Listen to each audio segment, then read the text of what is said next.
All right. So welcome everyone. I am Cristobal Amunategui. I'm an assistant professor at AUD. And so today we're wrapping up our fall 2020 lecture series here at AUD. And I have to say I'm very pleased to be able to introduce our last guest speaker of the season this afternoon. Our guest speaker, of course, is Elisa Iturbe, who is, among other things, a critic at the Yale School of Architecture, where she teaches design studios and seminars. She's teaching currently a seminar titled The City and Carbon Modernity, which I understand is part of larger research that connects with her practice. We hope perhaps to hear a bit about that in the talk. She also coordinates a dual degree program between the Yale School of Architecture and the Yale School of the Environment. In addition, she's Adjunct Assistant Professor at the Cooper Union, where she teaches both studios and seminars as well. Recently, she's combined her teaching work with editing work as the guest editor of Log 47, titled Overcoming Carbon Form. Log, for those of you who aren't familiar, has been for years the journal of record, so to speak, for most of the architectural debates taking place in the US. So it's kind of a big deal what Elisa did there. She's published also in Perspecta, the New York Review of Architecture, DARC, among other publications. Also recently, she has co-written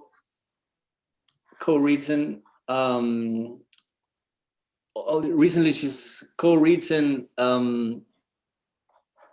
book with Peter Eisenman titled Lateness, a subject that interests me a good deal. So I hope as well that Elisa, you'll be saying a word about it. If not, I'll be asking. And I understand that you have been teaching studios on the subject recently as well. Elisa is co-founder of the firm Outside Development, a design and research team that considers race, class, labor, and capitalism alongside form, proportion, and the production of urban fabric. The work is currently focused on the spatial impact and architectural possibilities that arise from community land ownership, specifically as they relate to de-industrialization, self-sustaining community systems, and climate mitigation. We are very much looking forward to your talk, Elisa, so please welcome to our series, and the floor is all yours. Thank you, Cristobal. I'm really happy to be here. So I'll start by sharing my screen just to get my slides up. And does that look okay? It does. Okay, great. So thank you again for having me, everyone. I'm extremely pleased to be here and share these ideas with you. At its core, my talk today is motivated by the climate crisis, but I'm not going to be discussing its familiar characteristics, the accumulation of CO2 or greenhouse gases in the atmosphere. And I'm not going to be discussing the effects necessarily of that accumulation in the atmosphere, such as storms, sea level rise, species die-offs, etc. And I'm not going to be looking at the contours of those emergencies right now, because climate change in that sense is only a symptom.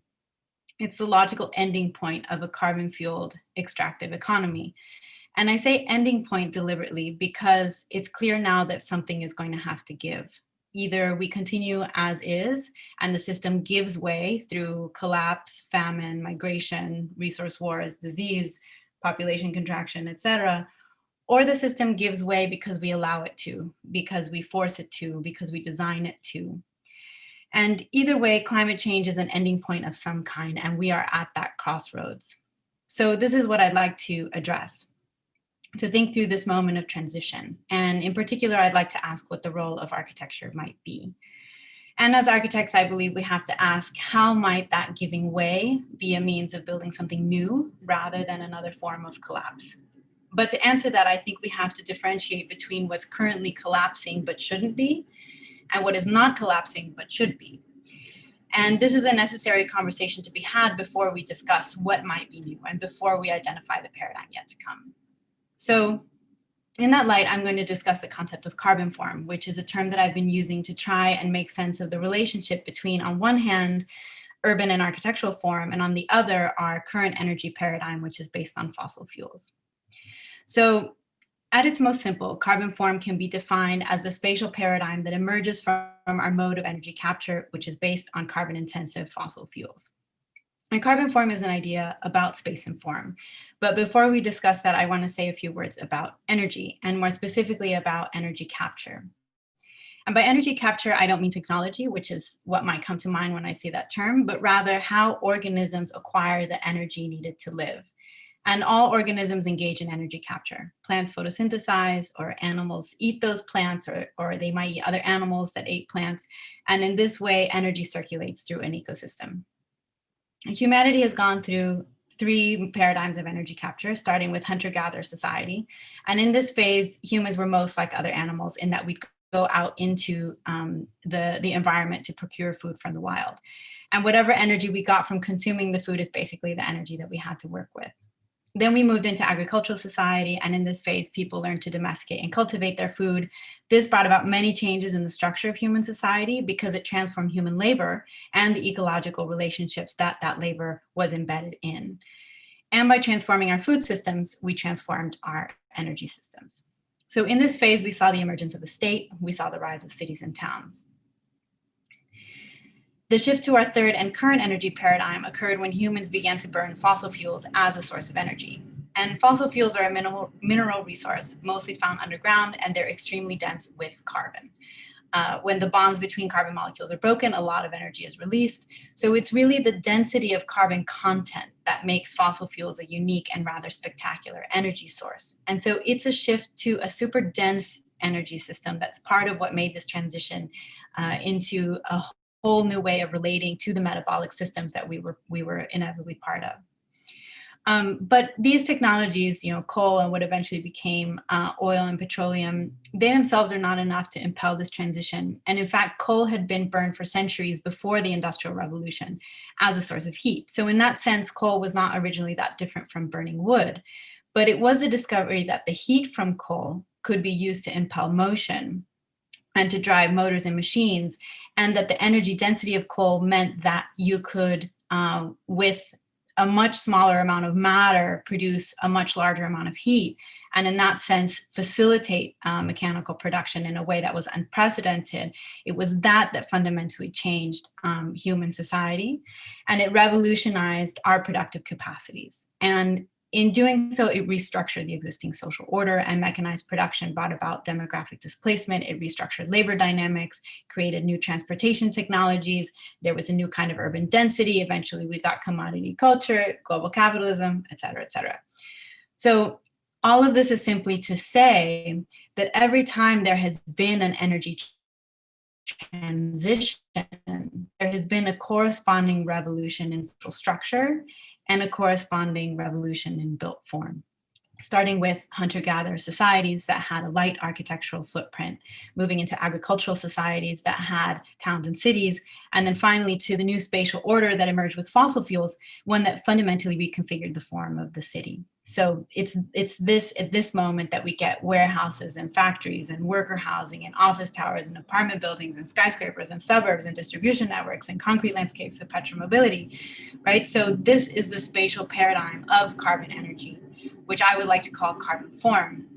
And I believe it's important to name it and to identify it. First, in order to recognize carbon form as the spatial building blocks of fossil capitalism. And second, because these are the formal and spatial configurations that architects and builders replicate over and over again. So going back to the question of energy that I mentioned at the beginning, in my mind, the most important relationship between architecture and energy is not about energy expenditure. And the definition of carbon form is not defined by questions of energy efficiency. And these are energy expenditure and efficiency being the dominant discourse in architecture around energy. But rather, the term carbon form is about recognizing that with the onset of fossil fuels, our relationship to energy changed in a fundamental way. And the shift to fossil fuels allowed industrial production to take off in a way it never would have otherwise. So in other words, fossil fuels fundamentally changed how and what humans were building, and it was the onset of a new spatial paradigm in that sense. So in looking at the larger historical arc of energy capture, we can see that it's necessary to consider the role of social organization and its corollary in architectural and urban form. So to clarify, it's not just to say by correlating architecture and energy to say that form follows energy. The concept of carbon form is not about saying that our spatial organizations are only resultant, or that with the appropriate changes in energy technology, we might move out of this spatial paradigm. But rather it's to say that a lump of coal alone does not have transformative power. It's the lump of coal in human hands and the ends to which it is used that has transformative capacity. So already there's a question of intention and a question of design. And so it's not only energy that we must study, but energy in human hands. And so that means that we have to understand the political and the social and the economic contours of this.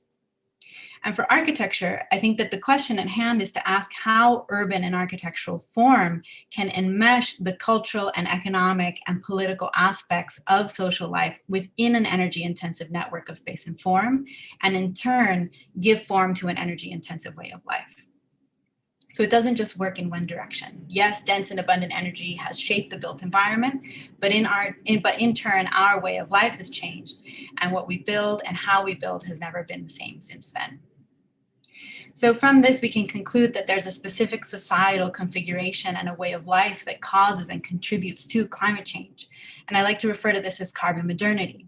It's a condition that's been continuous since the onset of our last energy transition, undergirding permutations of built form for hundreds of years. So while each of these buildings plays an extremely different role within architectural discourse and within architectural history, none of them have fundamentally disturbed the underlying condition of carbon modernity. Their material basis is the same. The social structures that produce them rely on continuous patterns of production and consumption that remain undisturbed, despite permutations in architectural discourse. So carbon modernity is an episteme. It's driven so many aspects of the modern world, from geopolitics to our conceptions of modern space. It's a way of life, it's a mode of thought, and carbon modernity is the framework within which we make individual decisions and by which society-wide organization is determined. Carbon modernity is resilient, it's adaptable, and it's dangerously entrenched in how we live, how we move, and how we think. So where do we go from here? I think first we have to learn to identify carbon form, and we have to accept carbon modernity as an underlying condition across ideological, historical, and discursive divides. And I think discursive divides are particularly important, not just between modernism, postmodernism, and digital design, as I'm suggesting here, but also we have to consider how it's continuous across divides in political discourse. So for example, the ideals that are present in the work of Le Corbusier, we have here a gridded structure that wanted to do away with the chaotic fabric of the pre-carbon city. We have towers that are linked by broad avenues, transit connections made for fossil fuel powered vehicles. So these ideas and these ideals were also shared by projects of Soviet modernity, such as the proposal for Magnitogorsk by Ivan Leonidov, which was also gridded, also with towers.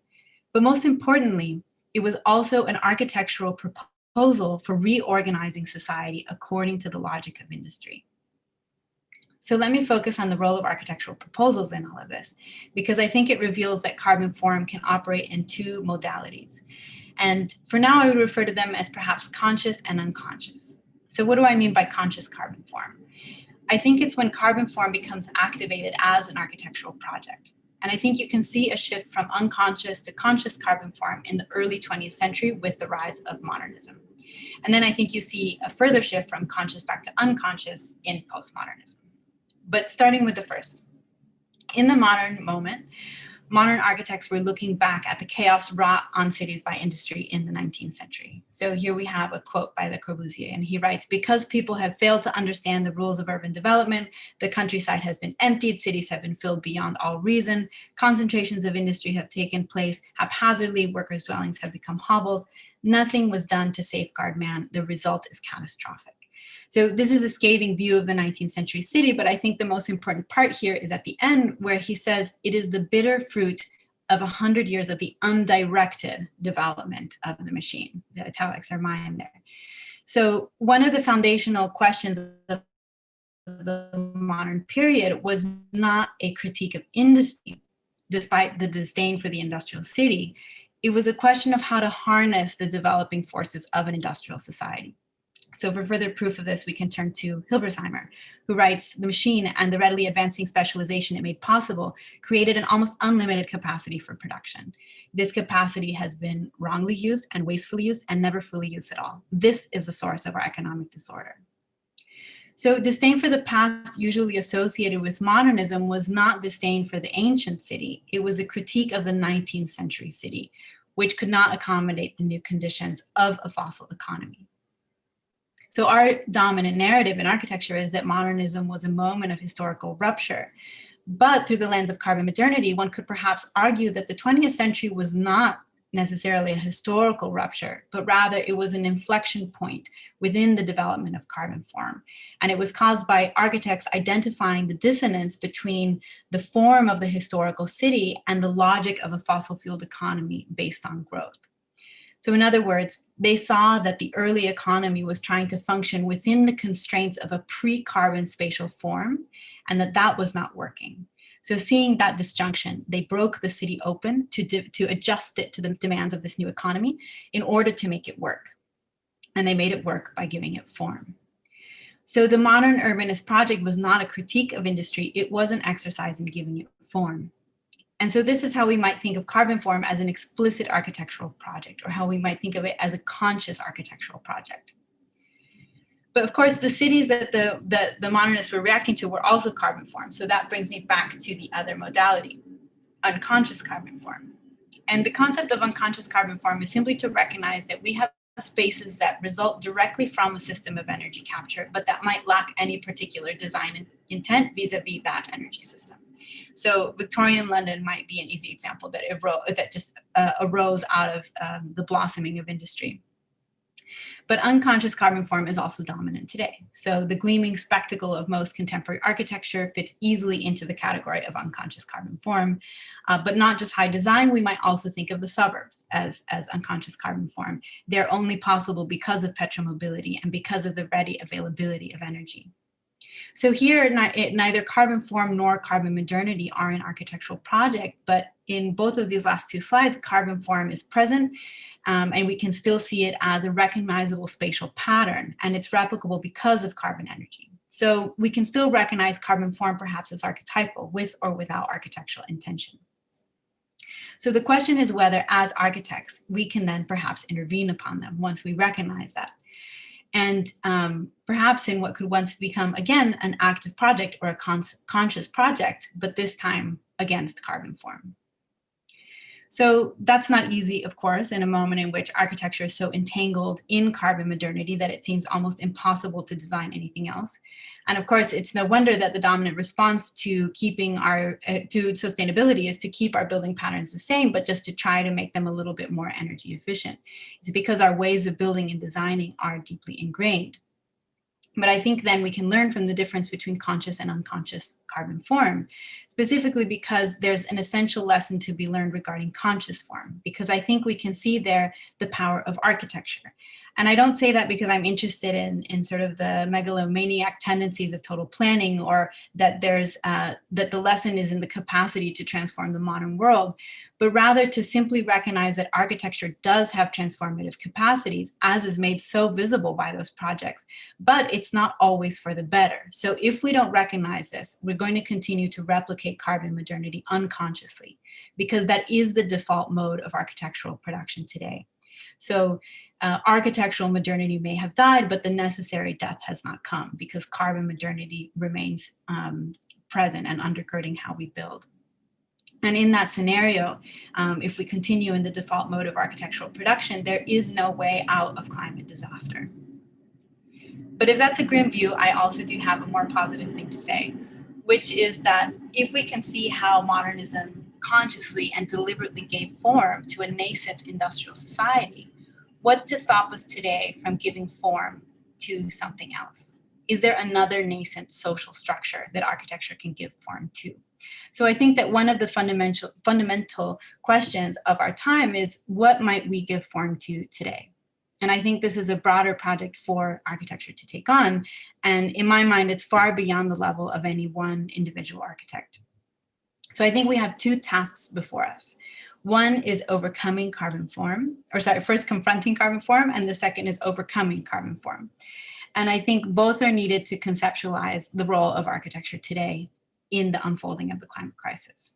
Because to confront carbon form is to recognize that carbon modernity brought about a very specific kind of territorial organization. In other words, it was a massive project to reorganize the world and to orient it towards a very specific kind of production. And it subjugated people and landscapes in the name of production in the process. So we need to recognize that and confront it as a first step. But then also to overcome is to recognize the need to think differently about how things relate to each other across space, across time, and across territories. There's a need here to deindustrialize, to deterritorialize, and to generally reorganize in a way that moves away from extraction and production and moves towards maintenance and stewardship and repair and, of course, care.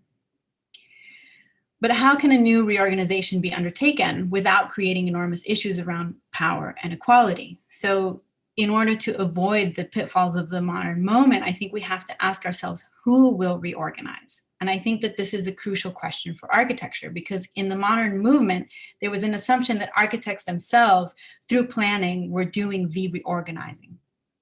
And in a sense they were, but that presumed an industrial process where architects could orchestrate from a distance, right? That we architects would design, draw, indicate, and spec, and then others would extract, produce, and then ultimately build. And I think that the same assumptions guide our daily lives. As city dwellers, we live off of agricultural surpluses created by others. Our food comes to us, right? We rely on material extraction conducted by others. Our basic needs come to us. So if we were to deindustrialize, we would have to question how we access our basic means of subsistence, which now are so heavily reliant on industrial supply chains. So if we can't rely on those supply chains, on whom or on what do we rely? So this becomes particularly complicated if we want to maintain a sense of urbanity, if we want to maintain the city. So it's clear that new forms of cooperation become necessary. And I think that architects can suggest new organizations that support this transition. And it's also true that the daily lives of people on the ground are going to have to change as well. So I think it's essential, as we discuss the reorganization of social structures, that we ask who is doing the reorganizing. And there are, of course, myriads of ways of taking this on. And I see this as a broad theoretical problem for architecture. But in the second half of my talk, I'm going to discuss something that my practice has been working on as a way to try and think through this problem. And so this summer, my practice, which is called Outside Development, which is a practice I have with Stanley Cho, we had the opportunity to work with a nonprofit called Casa Familiar. And this nonprofit is located in San Isidro, which is a neighborhood at the southern edge of San Diego County, right on the border with Mexico. And it's a nonprofit that is a particularly visionary organization. And they're 40 years old, and they've been working in the community for decades. And they're very visionary, and they're interested in starting a community land trust. And they hired us to think with them in the very early stages about the impact that a community land trust might have in San Isidro, spatially, environmentally, economically, and politically. And they asked us to make representations that would help them to imagine different social and spatial patterns that might arise from community ownership of land. So this has been a crucial project for us, because from the beginning, it wasn't just a question of a single building, but it was a question about land. And it was a question about whether communal ownership could fundamentally change how land is occupied.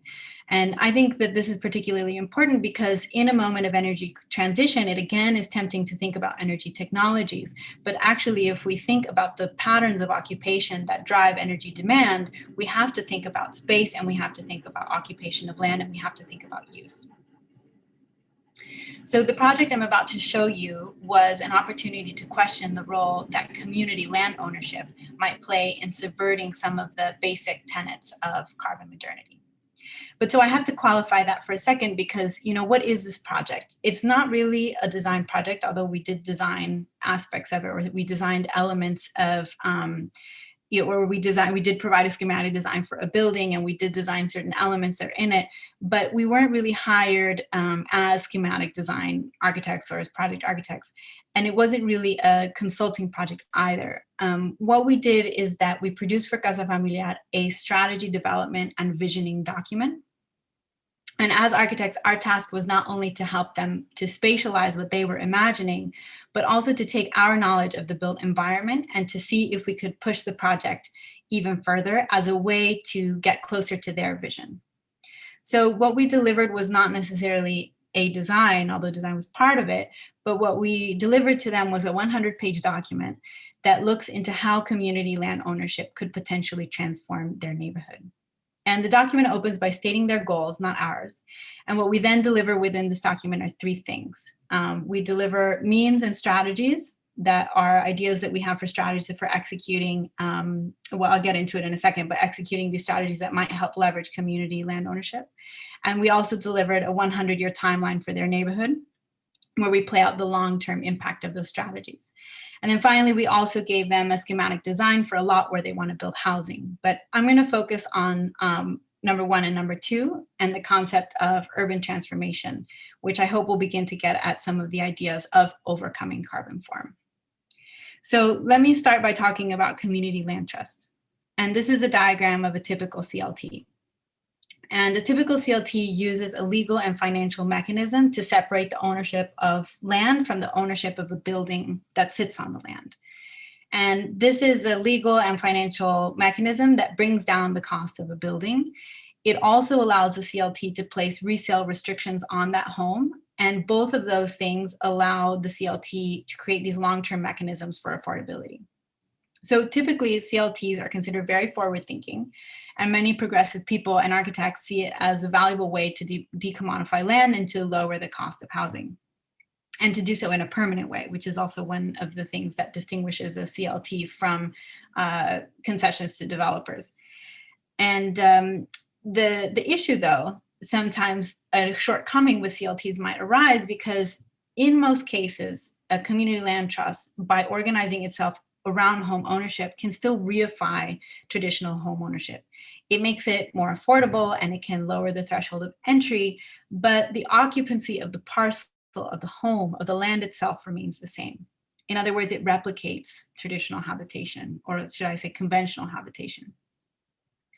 And in fact, actually, many CLTs really like to emphasize the fact that their ownership of the land beneath your home will in no way disturb or infringe upon your ability to treat it as though you did own it. So most people sign a 99-year lease, and even though they technically do not own the yard around their house, they are granted use of that land for 99 years on the terms of that lease. And so the occupational patterns often remain the same. So often CLTs don't really look any different within the fabric of a city. So they are legal and financial mechanisms that help create affordability, but their sort of radical spatial potential is perhaps unrealized and sometimes lost, I think, in this way, in the way that it reifies traditional ownership. So one of the questions that we began to ask was whether it was possible to reframe the CLT, to think about it not just as this mechanism for affordability, but as a way to create a different kind of relationship between land and people. And could the CLT, through its ownership of the land, think of the land as a communal resource? Of course, keeping in mind that in a low-income community, owning a home is a rare and important means of building intergenerational wealth.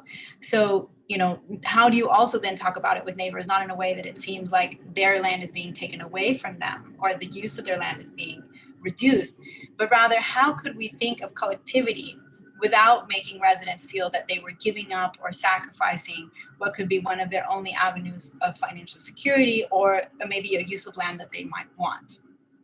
So our thought was to think of the CLT as an entity that could manage and support stewardship. And by coordinating stewardship activities across CLT membership and making them collective projects, even if on private property, the CLT could help neighbors to create what are called self-sustaining community systems.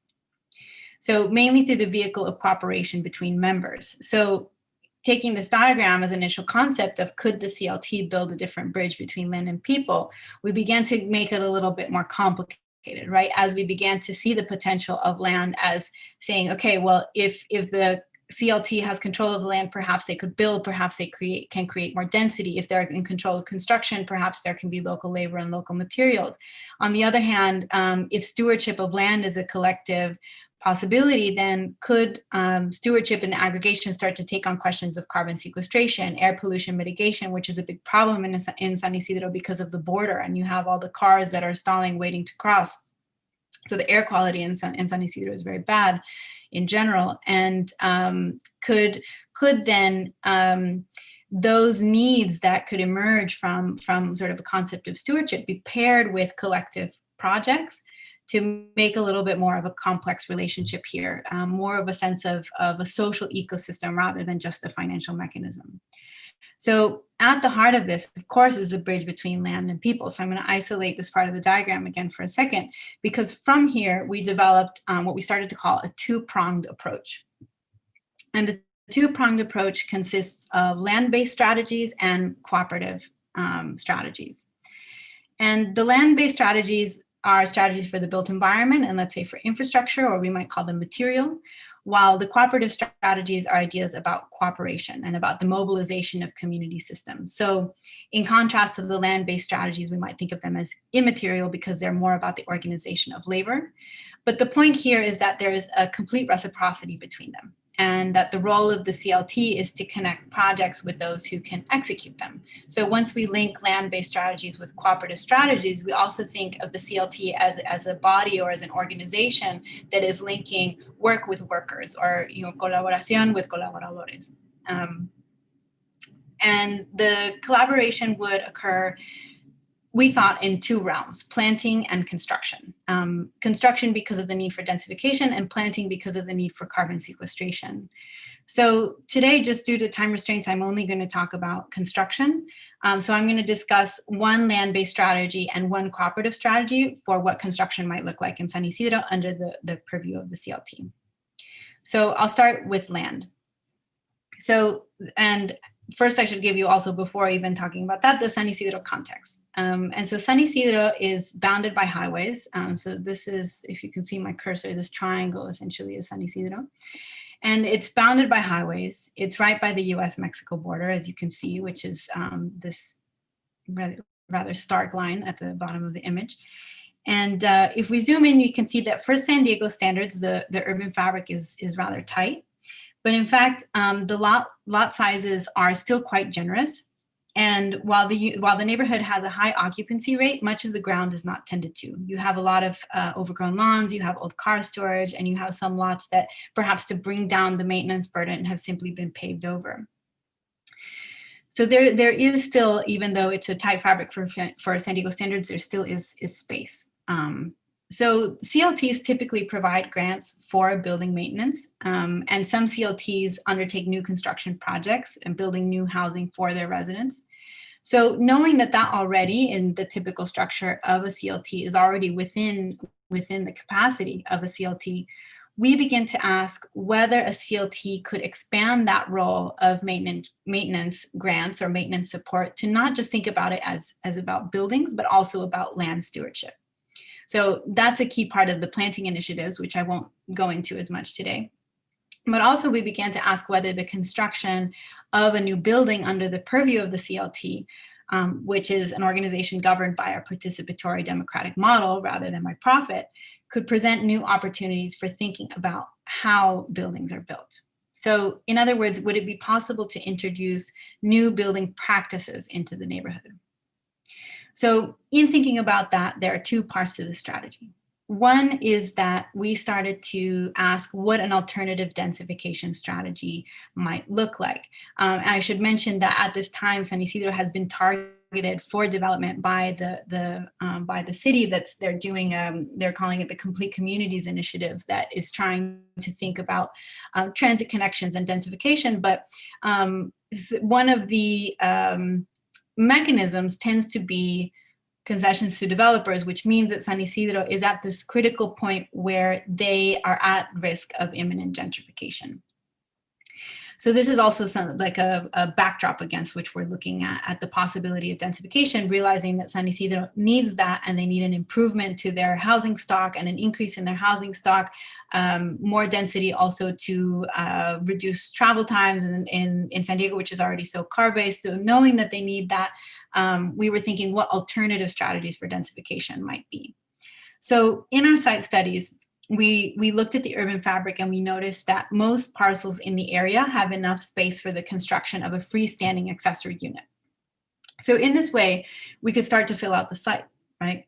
And perhaps through a strategy of densification through unit additions, it could be a way to double the density of the neighborhood without actually displacing anybody. So if that could be a general strategy, our next question was, how might we rethink the production of these units in a way that would reduce dependence on industrial supply chains? So first we started to think about material. And we turned pretty immediately to the possibility of rammed earth, not only because it's obviously sustainable, and there are many things to say about its ecological benefits, but also the interesting thing about rammed earth is that it's an ancient technique developed in a pre-industrial moment. And so through that, we thought that it might offer the possibility of different modes of production, not only because you don't need mass-produced parts in the same way. It's primarily built out of soil that you can access on site largely, but because it's also a process that requires many hands more than it requires a technical expertise. So the difficult part is knowing how to make the soil mix. So this is not to say that no training is required, but the technique and the process is teachable and replicable. And although it's labor intensive, it's not necessarily technically difficult, which means it can be undertaken by a community without the need for a technocratic infrastructure. What is needed instead is a system of cooperation. So if this is the land-based strategy, I'm going to turn now to the cooperative strategy.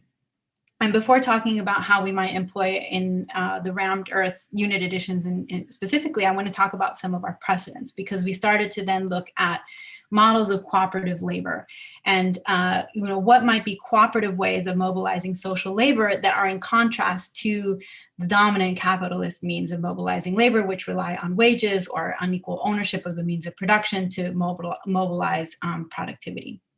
So we looked at two kinds of cooperative labor. We looked at communal labor and reciprocal labor. So I'll start with communal labor, which is a form of social labor in which a group of people comes together for a common objective following convocation. So for example, the Minga structure of the Andes, right? The Mingas are membership workers associations that take responsibility for the construction and maintenance of a common resource, such as water, let's say. And within a Minga, all members work on the maintenance of the resource directly. And because everyone works on it, all members get access to the resource in return. So Mingas are very important in indigenous communities of the Andes and have been an important means to resist the privatization of their lands. And you might have Mingas that manage the watershed in their region, for example. Another example of communal labor is the frolic of the Amish community. And a frolic is when community members organize work days for large-scale projects such as barn construction. And so they're considered a festive occasion. And you can really see here the idea of convocation, where a need is identified and then a work day will be called, and everyone stops whatever else they're doing to participate in this community event. So by harnessing the energy of the entire community for this project, they're able to build, let's say, the entire timber frame of a barn in a single day, and they achieve enormous amounts of work in short periods of time. So that communal labor is you can see a pattern where there's a need identified and everyone gets together to execute.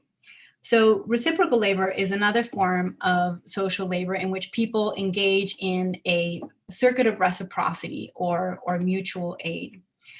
So you can see here the diagram is different than the previous one, where you might see person A helps person B, then person B helps person C, or you might have people's needs are identified, and then the collective takes turn helping different individuals, right? So these were actually quite common in agricultural societies,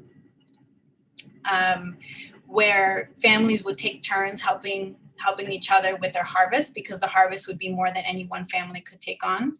But the barn raisings of the Amish actually could follow a similar structure, where they would, on the first Sunday of every month, build a barn until everybody in the community had a barn. So it could also operate within a reciprocal structure. And then you also have, as another example, babysitting co-ops in Brooklyn, where if you babysit someone else's child, you get a point. But then when you need somebody to take care of your kid, you can cash in those points. And it's a way of decommodifying the labor of care and sharing the burden of domestic reproduction. So drawing from these precedents, we asked ourselves if something like a minga could emerge under the purview of the CLT. So perhaps we started to think, knowing that we had this idea that these unit additions could be built as a densification strategy, would it be possible to create a minga obrera, or perhaps what we might call the construction minga, that would be a membership organization and a job training program that could involve the community in the construction of unit additions. So I want to avoid one possible pitfall on this, which is the idea that self-build is an added burden to a low-income community. And it's important then to emphasize the role of the CLT in supporting this. But at the same time, CLTs are also notoriously resource poor. And while cooperative initiatives may have a horizontal social structure, which we might say, well, the CLT really is more of a support system for something that is largely community run, at the same time, to initiate something like this, training and education are still necessary. And that could become a burden for the CLT. So this is where we began to see our role as designers becoming important again. And we started to ask ourselves if we could develop a set of standardized architectural details and modular layouts that were developed specifically for Casa Familiar, knowing that they wanted to build many unit additions over time, and that this could help the Minga Obrera and help Casa Familiar to develop a sort of a standardized construction for a rammed earth unit addition that makes it so more accessible to the community.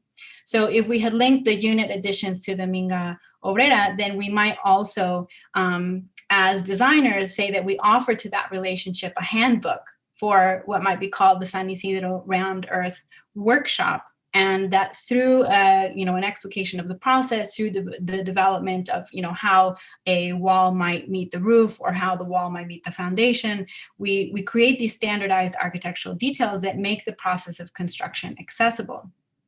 So for us, it was also a way of thinking about the role that standardization might play in not only a low-income community, but also in a larger transition away from an industrial society. Because the central role that standardization currently plays in creating economies of scale for industrial production has led to a very difficult binary in our conception of production, right? Either goods are industrially produced and they're cheap, or they're locally produced and customized and expensive, which often means that local production is out of reach in low-income communities. So what we asked is if we could create what we might call custom standards. In other words, standards that are designed for replicability, but also adjusted to local conditions and for community use. And that this project might then upend that binary and facilitate a transition away from full dependence on industrial supply chains.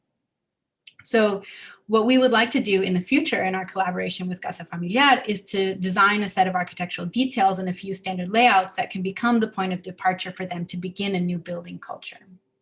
So the ease of production that standardization provides, which currently serves industry more than anyone, can perhaps be leveraged to spark a move away from those modes of production. And eventually those standards, we hope, as the community continues to practice building in this way, we hope that those standards will become obsolete as the people of San Isidro become, let's say, rammed earth craftspeople, and they start to develop almost a vernacular way of building. But the standards are essential for that starting point, a starting point for building vernacular knowledge and local knowledge after centuries of erasure under global industrialization. So we start to imagine a scenario where a rammed earth build day is a thing that happens in the dry season in the summer, and that's a part of the rhythm and the cycles of the community, the seasonal cycles. So for us, maybe this can be interpreted as an architecture without architects or an avenue towards making architects obsolete, but I don't quite agree with that. First, because I feel like this kind of construction, which is unit additions in low-income neighborhood, is would likely be undertaken without an architect anyway. But what's at stake for us is perhaps re-theorizing or rethinking how processes of construction are embedded into both social and ecological systems. And perhaps most importantly, recognizing construction as a political process and recognizing that design, in the sense of us being hired to design a bespoke object, is in itself a process that has been normalized to the point of being depoliticized. So here in our document for Casa Familiar, we use the term building practices very deliberately, standing in contrast to conventional development models where construction is a linear process with the ultimate end of producing a profit. And the provision of housing might almost just be an added bonus. But what if instead building practices could be grounded in community participation in seasonal and cyclical patterns? And so we developed a similar plan for the planting projects. I don't have time to go into that. So I'm just going to end with going back to the question of what do we give form to as architects in this moment of transition? And our hope is not just to give form to an architectural object, although through the design of custom standards, we would of course give thought to this, but to bring consciousness to the configurations of power that take form around acts of construction. To not take for granted that it's only developers that can build because they're willing to take the financial risk, and instead ask how acts of building can be decommodified in order to return control to community systems, which in turn is a way to have more agency around climate mitigation. So I'll just end with a few images from our 100-year plan, because as I mentioned, part of our task was to create these visualizations of how the housing that they may build on the empty lot that they have now and how these cooperative initiatives might transform the neighborhood itself, both spatially and materially. So we've created these images where here we have a meeting of the Community Land Trust members who are here to discuss, and they vote on issues in the neighborhood. So we have provided in the design of the housing meeting spaces for the CLT, but also how might we include already in the design commoning spaces where there's a laundry garden in the heart of the project where the burdens of domestic labor are shared. We also incorporate units that are designed for an extended family. And then all of this is with ample public space for the CLT to organize community activity. So recognizing within the housing project that they want built on this particular site, that it doesn't have to be just apartments, it can already be a starting point and a seed for a lot of these cooperative organizations, and recognizing that space itself is essential to making those activities happen. And then the effects ripple out into the neighborhood, where once those cooperative systems are in place, we can see the community taking them on. So here is a view of a group of people that's inside one of the rammed earth unit additions, but outside you can see that the planting of an orchard is taking place.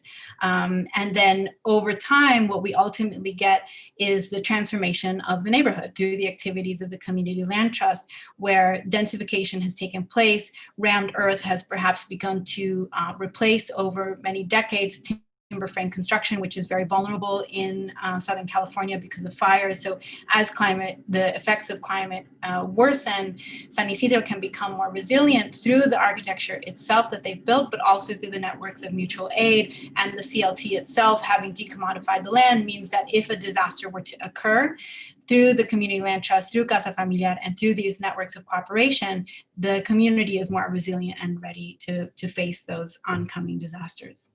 So I'm going to end there, and I feel like I've covered quite a range from hunter-gatherers to modernism to Community Land Trust. So I'll end there so that we can move to questions, but I also want to, of course, recognize my team, Stanley Cho, my partner, and then Sarah, Dell, and Andrew, who I don't know if they're listening, but we couldn't have done this project without them. So thank you. Thank you, Elisa. That was absolutely kind of mind-blowing. Thank you so much. I'm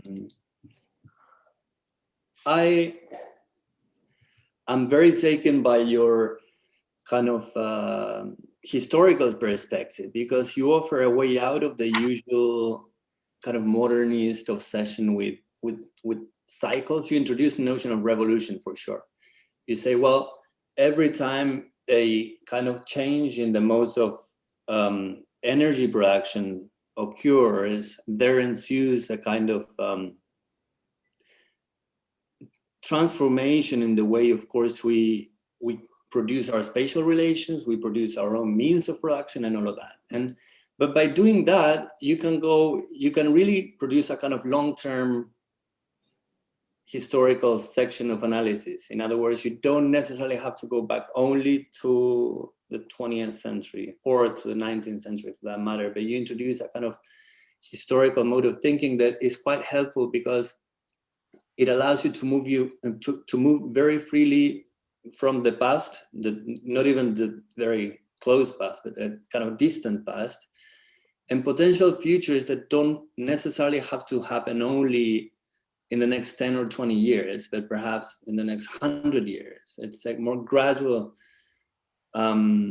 It's a more realist take on the way things operate, work, function. But above all, I think it's a way out of the avant-gardist compulsion that we've inherited from the 20th century. And so I have a bunch of questions here, but one of them, I suppose, is, well, first of all, how was it received by the community or the people you were working with? I mean, what's the kind of feedback you've received in terms of this plan, which is incredibly comprehensive? And also, I had in mind a question about phasing, or kind of, how do you see this being implemented in time? We were just talking about cycles or revolutions and so on, which allows you to think very, very historically and go back and find resources in other temporal frameworks, construction ways of ways of building different than those we generally conceive today and so on. But how do you see this unfolding, say, in some kind of present and near future on one hand, and how was it received by the people you're working in, or how is it being received as we speak? Yeah, well, so I should explain also part of our relationship with them in the process. Everything that I just described is the end result of a 6-month series of conversations that we were having with them, and we actually just delivered this final document to them last week. But they know everything that's in it because it's been a process of our conversations with them. So the way that we have been working is that I guess it was last not this summer, but the summer before, they had hired us to do kind of a preliminary study of whether a community land trust might be possible. And so we were already in conversation with them about looking at the kind of spatial structures, their existing properties, et cetera. So we did a preliminary document where we gave them precedents of community land trusts and just basically did the research for the preliminary research for them so that they could get a sense of the potential of it. And then this was the second phase where they asked us to do more of this explicit visioning. And so at this moment, we've been in conversation with Casa Familiar. They have not formed the community land trust yet. They are in the process of doing it this fall. But what we hope, I think the way you phrased it is how they are receiving it, in the present tense is more appropriate, because what we hope is that this will be a continual process. And what happened is that we would present things and we'd say, what do you think? Good idea, bad idea? And they would say, oh, you know what, given the conditions of the neighborhood, we don't really foresee something like that as possible, or, we shouldn't draw unit additions in that part of the neighborhood, we should draw them over here. So, we were constantly presenting to them. And now what the coming stages will be is that they want to form the community land trust. They already own land, they're already landholders. So they'll be able to start with those properties. And then it will be a process of developing these strategies in concert with them. And what I didn't mention is that San Isidro is they have a high occupancy in the neighborhood. So most community land trusts start because there's some sort of crisis. There's either a housing crisis, there are vacant lots, et cetera. And so the city maybe owns land and is trying to get rid of it. But San Isidro has a high occupancy rate. So one of the things that we were debating is that for the CLT to grow, they can form one with the land that they have, but for it to grow, they need to create these incentives for the neighbors to join. So these strategies were also a way of thinking through, okay, if I'm a person in San Isidro and someone comes up to me and says, give me your land, I'm going to say, I don't think so. So it was a way of also visualizing, if you join the land, we'll help you build a unit addition, and you can rent out the unit, and that'll be extra income for you as long as we can control the price of the rent. If you join, we'll help you plant an orchard, which means that you'll have, fresh fruit for an indefinite time forward, and the neighborhood through the Minga Botanica will come and help you, and we'll plant it, and we'll have a big party the day of the planting, right? So it became a way of visualizing those incentives. So I think, to answer your question, the next steps will be figuring out how to communicate that to the neighborhood, and to start doing pilot projects, and to start finding a neighbor that's interested and talking with them and working through them, and trying it. So what we hope is that our long-term relationship with them will be the architects that help with that process, so it's not something that we're doing top down, but whenever they need a visualization, whenever they're engaging in an act of construction, we work with them. And so that's what we're imagining. Thank you. And before we move to we have one question already here. So before we move to, questions, I wanted to ask you about design, because you say, well, there won't be any kind of a top-down, or at least that's what I drew from what you said, process here. But wouldn't be desirable that there is an aspect of this project does involve some sort of top-down specialist-based kind of knowledge because I saw some of your images, basically, as you move from the very first pilots and kind of more tiny little interventions to say a couple of decades in time where this whole thing has evolved and grown. Where do you see the role of architects there? Because we have to watch for our own people, in the sense that, there is professionally architects, in a way. What I have in mind is there is quite a kind of a dry feel out there outside the academy for architects to join. I mean, there's really very few jobs, especially in our context here in the US. And so how do you see a process where the more a project like yours becomes complex, it might involve forms of architectural knowledge that are not necessarily those of a community that has nothing to do with architecture? You see what I'm trying to say? So do you see at some point in this evolution or phasing of the project a more skilled-based architectural contribution from the profession, let's say? Or do you always see it as a kind of effort at horizontalizing or democratizing architecture and kind of establishing the architect and the worker, so to speak, in a kind of common ground?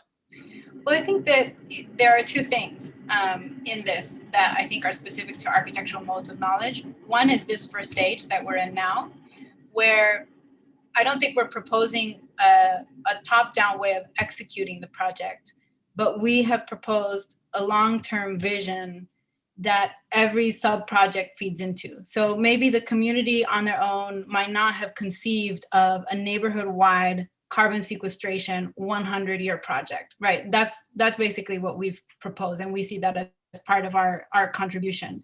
And so we put that in place, but the horizontal aspect is to recognize that we want to operate, then the execution of it is outside of the typical paradigm of the land being commodified, it being exclusively executed by wage labor, which means that you have to have always a hierarchical structure there, because you have to have an owner and a worker, et cetera. So we're looking for the disturbance more than anything of the execution.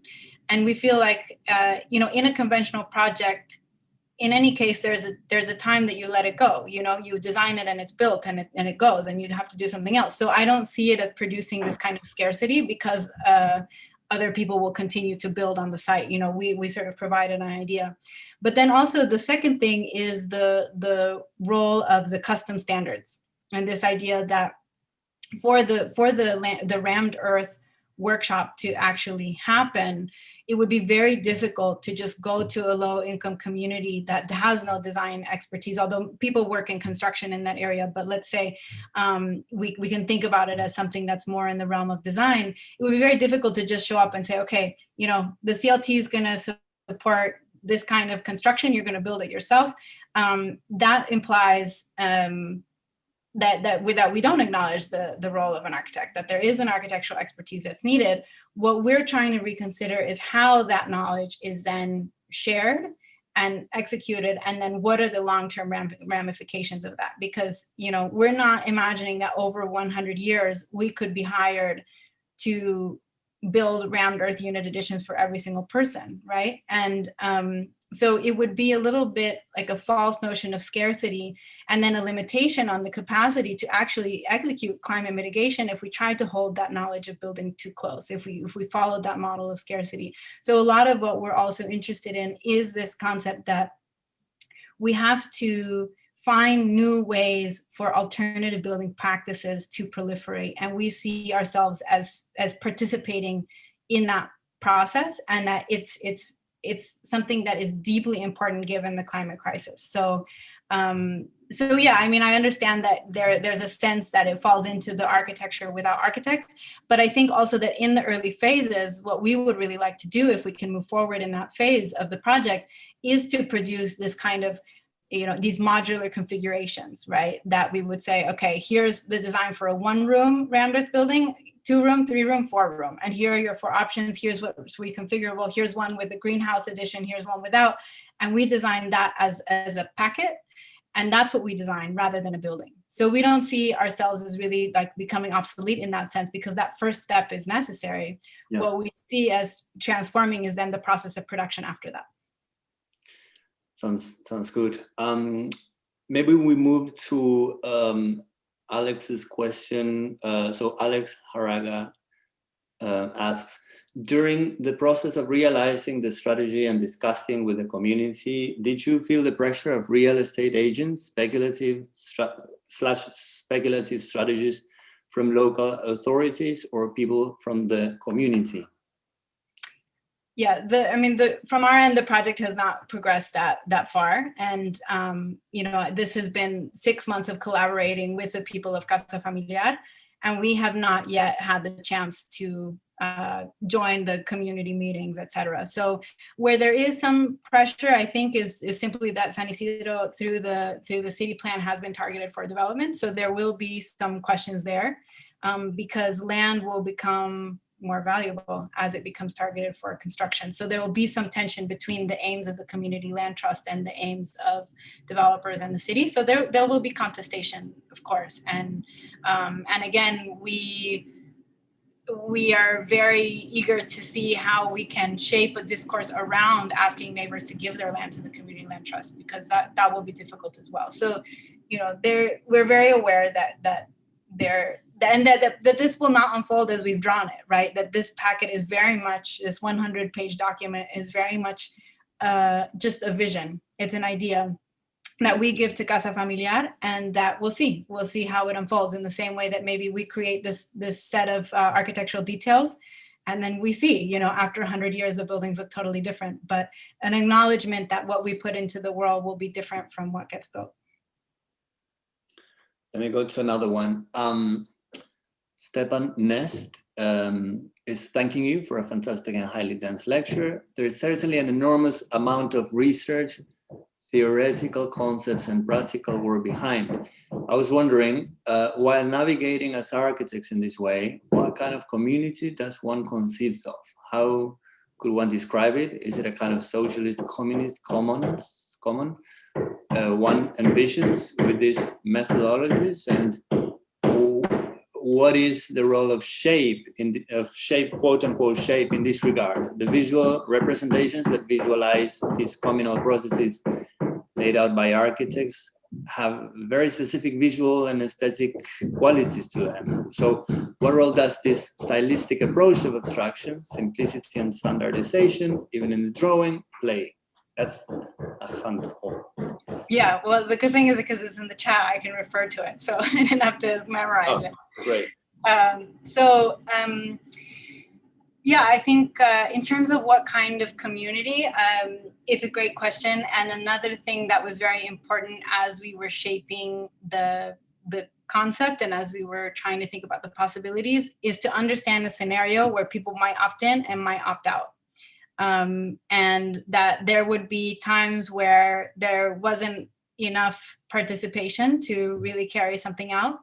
And so another one of the drawings that we made was a seasonal calendar, which I didn't show in the slides, but that acknowledged that, you know, there might be a summer where no round earth construction happens because it's determined, whether a project happens is determined by need and capacity more than because someone owned the land and wanted to flip it or make money off of it. It's purely determined by need and capacity.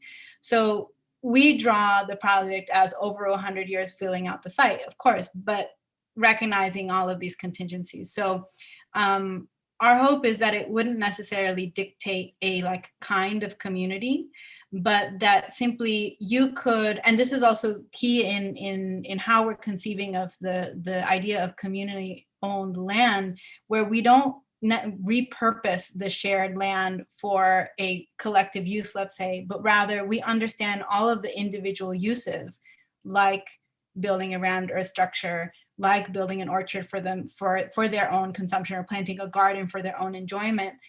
All of those have a collective benefit when they're thought of in aggregation. So we're not trying to form an ideal community, but rather to like create systems that people can opt into that help them maintain their own domestic space, that help create increase their possibilities of livelihood, that help them decommodify food, but all with like what is created is potentially a support network more than anything. So we're trying to not dictate a type of community, but rather to simply create like help create systems of mutual aid and recognize the kinds of spaces that are needed for that. And in terms of what is the role of shape, I think in a way, maybe my answer would be that we haven't gotten to that yet because we haven't had a chance to design the rammed earth units yet. And I think that it would be a question that we would have to attend to more specifically once that possibility came up. But yes, I think that one question that we did have was, what is the visual presence of the CLT? And so for that project, the schematic design that I didn't really show because they have a lot kind of right at the heart of the neighborhood that they want to build housing on, and we produced a quick schematic design for them. A lot of it was discussion around like how should the facade be? What's the public facing element? Which is not necessarily the role of shape, but the role of how the CLT becomes visual and how it becomes visible in the neighborhood. And the rammed earth starting to be a visual and aesthetic quality, and it is the transformation of the neighborhood. The neighborhood is currently very heavy in asphalt and concrete. And so even though it's in a part of the world that has some of the most beautiful weather, the most beautiful sunlight, and even though a lot of the properties already have fruit trees, there's something very harsh about the neighborhood still because of the prevalence of paved surfaces and chain link fences. So we do also imagine that these material interventions change the aesthetic contours of the neighborhood as well.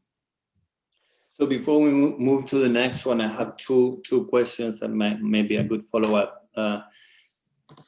So I take your project to be a kind of attempt to overlap issues of form. I mean, you've worked for some time in issues related to formalism, as it has come down to us since the 60s.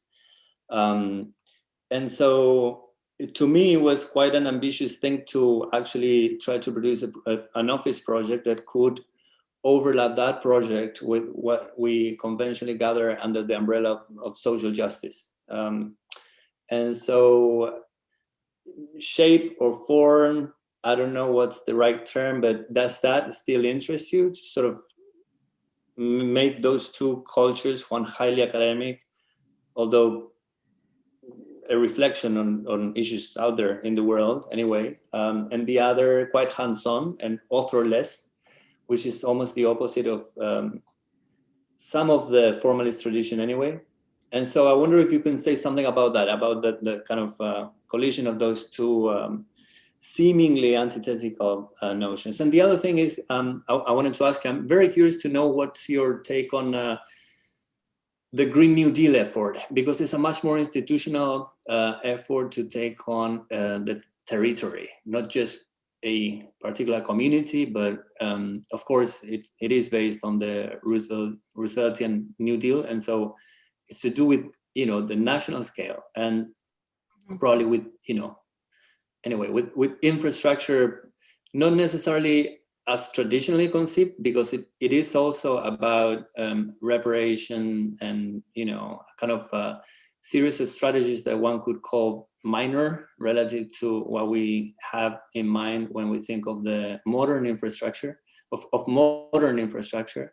But I wonder, what are your thoughts in terms of that more institutionalized attempt to take on the issues of racial, economic, environmental crisis, and your own, which is tied to a nonprofit rather than, say, the city as a kind of, series of institutional frameworks. So yeah, those two questions. Yeah. We have two more, then we'll move on to those. Okay. Maybe I'll answer the last one first, just to segue.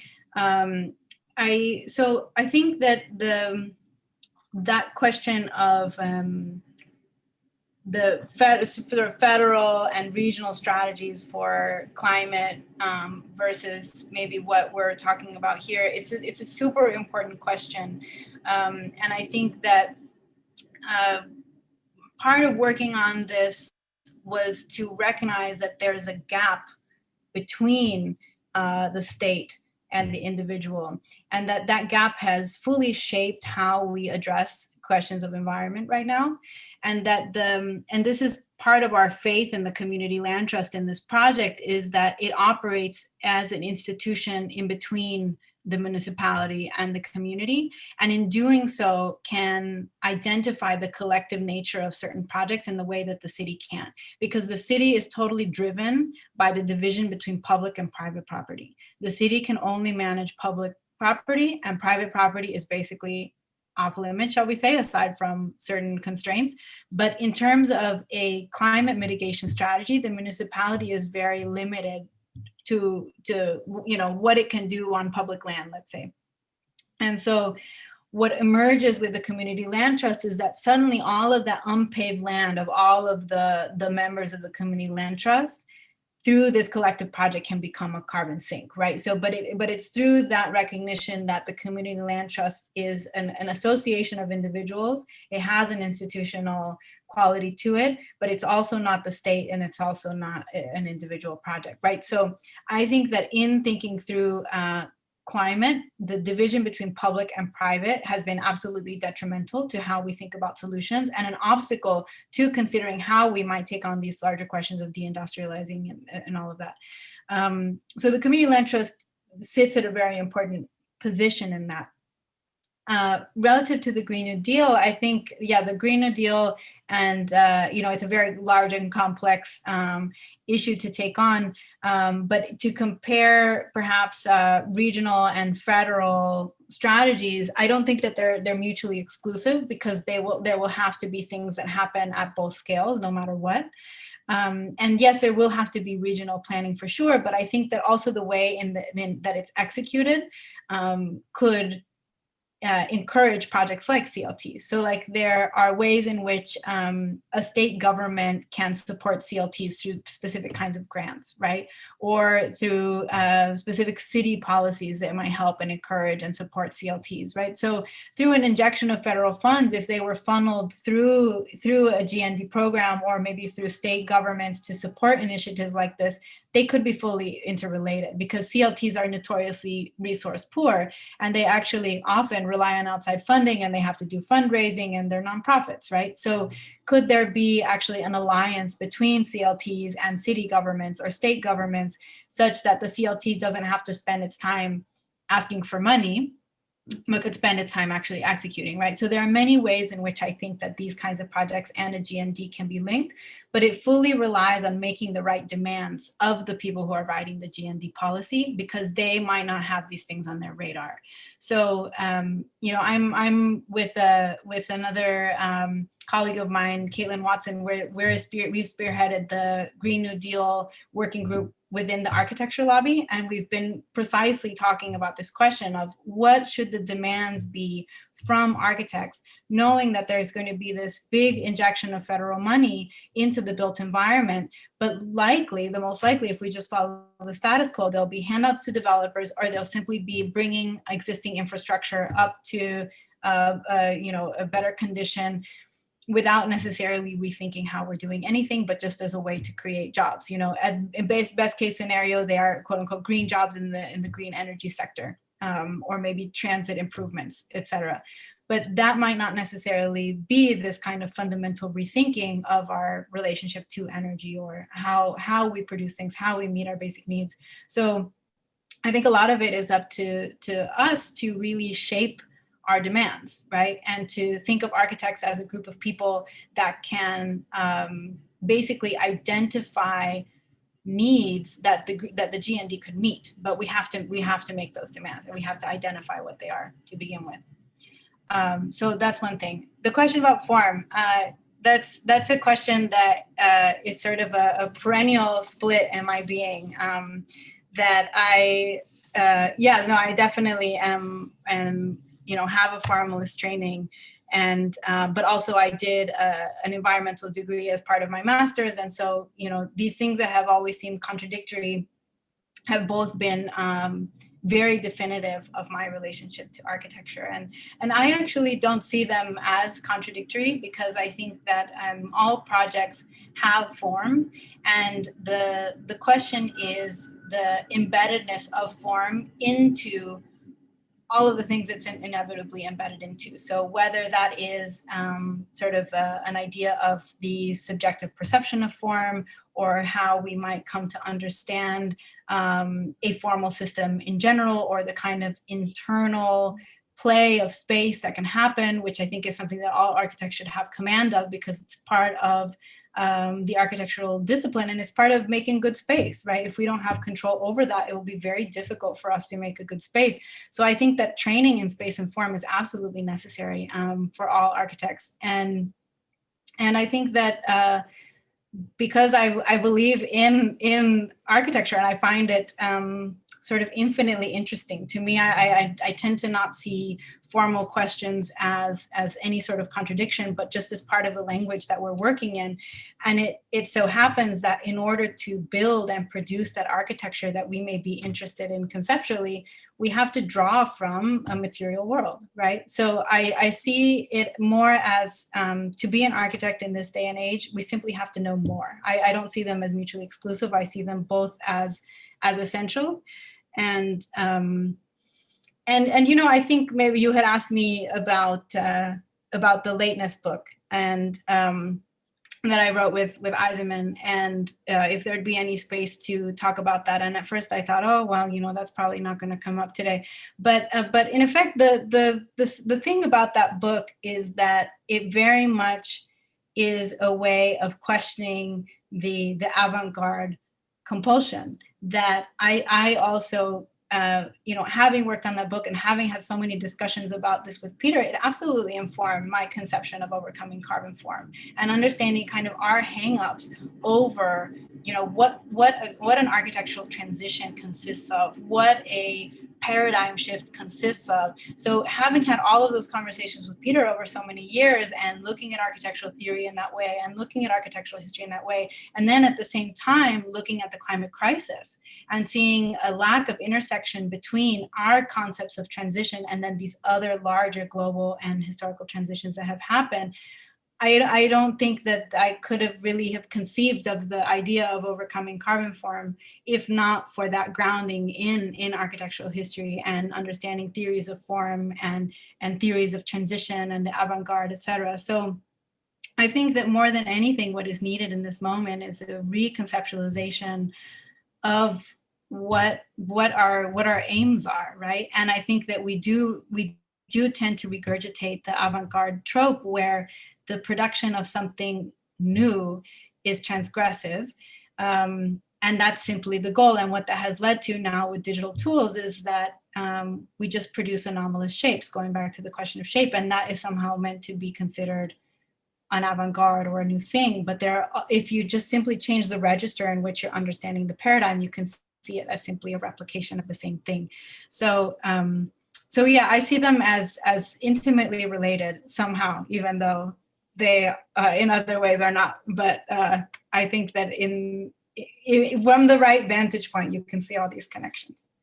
Absolutely. I think part of what fascinates me about your project here is that, in a way, because formalism was for a very long time the stuff of this disciplinary entrenchment. It was essentially, since we can no longer be part of any kind of material activity in the world, since that possibility has been precluded from us by capitalism and whatnot, so we need to live in our architectural headspace. It can produce all this. So by drawing all of that apparatus or set of tools, which are incredibly rich, back into the world again, I think that's a great move.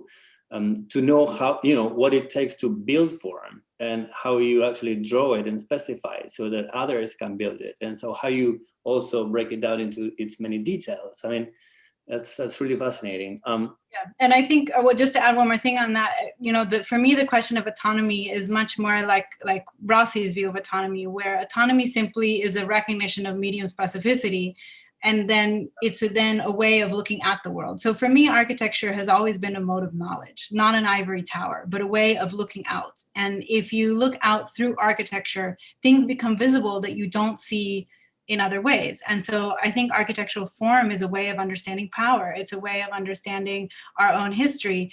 And so if we have knowledge of that, then we are all the more important, because otherwise we continue to replicate the same hegemonic powers. So, what is the site of criticality in architecture? I think we have to always be questioning our inherited notions. But I think we also have to recognize what is the medium within which we will do it. And then furthermore, recognize that the medium of architecture is a lens, right? And it's encoded with certain kinds of information. And it's a text. The city is a text that we can learn to read. And so I've never really thought of architecture as isolated or ivory tower-ish, but rather just another language and another text that we're reading. And I think in this moment is part of our responsibility sometimes to read that text, interpret it, and translate it so that we can forge these relationships, because we cannot work alone anymore, because the problems that we have to take on, we cannot take on alone. But I think that we can do that. I think that translation is possible. Absolutely. So let's move to the last couple of questions. I think we need to begin wrapping up. This has been, really, really fascinating. But, we're getting close to our deadline. Mm-hmm. So Thea asks, during the project design process, free space was considered as an element of the user. And what will happen with this element, that it would be invaded by the stains of new structures? I'm not quite. Did you? Let me just reread it, because it's maybe a question to say that I'm assuming it's talking about the San Isidro project, and that we were looking at the open space in the backyards, and would we come in and just occupy it? Maybe that's how I'm interpreting it. Does that sound about right? So, yeah. So again, we drew the site as filled out. We sort of drew a unit addition wherever we saw that there was space for one, in that drawing with the little blue houses that we showed. But that drawing is purely conjecture, and it's simply to show capacity. So again, our conception is that units would only be built when the need arises and when the capacity is there. So if a neighbor didn't want a unit addition, they wouldn't get one. So that's also part of why we think about this project as not top down, because it's not top down in its execution. Great. And then the last one, thank you, Nargis say. Can the members of the community be part of the architectural design or any further developments? I think you touched on this already, but so if yes, how can this be applicable? The memories? Can the members of the community be part of the architectural design or any further development? Oh, members. I thought it was memories. Yeah, members. Yes. Well, I mean, our hope is that ultimately, yes, right? Because ultimately they would learn the construction method and they wouldn't need to refer to the handbook anymore, right? That they themselves, through execution and through the practice of it, would learn it. So our conception is that we would begin by creating a design or perhaps some modular layouts that they could choose from. And it's through the execution of that the community, let's say the first 5-10 years, they just begin to master the process. And then eventually, like, we come back 100 years later and a vernacular architecture has developed, right? That's totally outside of our, and maybe they even experimented with the building process and, you know, invented things that we wouldn't have thought of. So yeah, the hope is that absolutely that we would essentially find all these things emerge, the, you know, surprising things emerge down the line, because it is not top down. Excellent. Okay, so I think that's it. Elisa, thank you so much for having been with us today. It was absolutely great, and we hope that we can do a version of this in person anyway. That would be fantastic. But I wanted to thank you, you know, from all of us here at AUD, and looking forward to see you again. Thank you, Cristobal. It's been a pleasure.